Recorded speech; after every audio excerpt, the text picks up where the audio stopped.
அனைவருக்கும் வணக்கம். தேர்தல் எப்போன்ற தேதியும் அறிவிச்சாச்சு. வேட்புமனு தாக்கல் எப்போ பண்ணலாம் அப்படின்ற எல்லா தேதியும் எல்லாமே அறிவிச்சாச்சு. எல்லாம் ரொம்ப சந்தோஷம். ஆனால் எல்லா கூட்டணிகளும் அப்படியே தான் இருக்காங்க. இன்னும் இந்த தொகுதி பங்கீடு இந்த விஷயங்கள் இன்னும் என்டிஏ கூட்டணிலையும் சரி மற்ற கட்சிகளையும் சரி இன்னும் அறிவிக்கலை. அறிவித்தது நாம் தமிழர் கட்சியில் மட்டும்தான் 234 தொகுதியும் அறிவித்து வேட்பாளர்களையும் அறிவிச்சிட்டாங்க. இந்த தொகுதினா அவங்க வேலையை பார்த்துக்கிட்டு இருக்காங்க. அப்படியே போய்கிட்டு இருக்கு. எல்லார் மண்டையிலையும் ஒரு குழப்பம் ஓடிக்கிட்டு இருந்துச்சுல்ல, அது இப்போதைக்கு தீர்ந்துருச்சு. என்டிஏ கூட்டணிக்குள்ளே தாவேக்கா உள்ளே வருமானு எல்லா சேனல்லையுமே என்டிஏ கூட்டணிக்குள்ளே தாவேக்கா உள்ளே வந்துடும். பேச்சுவார்த்தை முடிச்சாச்சு. துணை முதலமைச்சர் பதவி கொடுக்க போகிறோம்னு பேசிக்கிட்டாங்க. 80 சீட்டு கொடுக்குறோம்னு பேசிக்கிட்டாங்க. விஜய் வந்தால் சும்மா வரமாட்டார், அவருக்கு துணை முதல்வர் பதவி கொடுத்தா தான் வருவார், அப்படி இப்படின்லாம் என்னென்னமோலாம் உருட்டுனீங்க.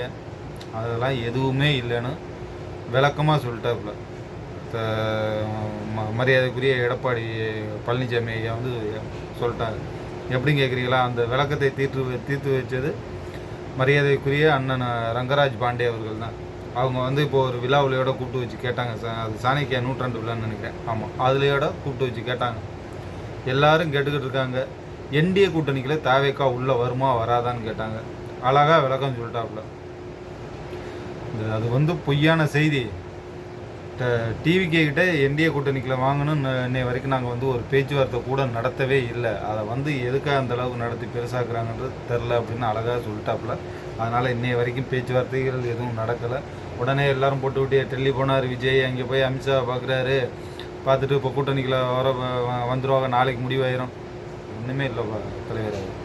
எல்லா வேலையும் முடிஞ்சு அவங்க 234 தொகுதியில் நிற்கிறோம்னா அவங்களும் தனியாக தான் நிற்கிறேன், நான் மக்களோட தான் நிற்க போகிறேன் அப்படின்னு சொல்லிட்டாங்க. முன்னாடி அவங்களும் கூட்டணி கதவை தான் திறந்து வச்சாங்க.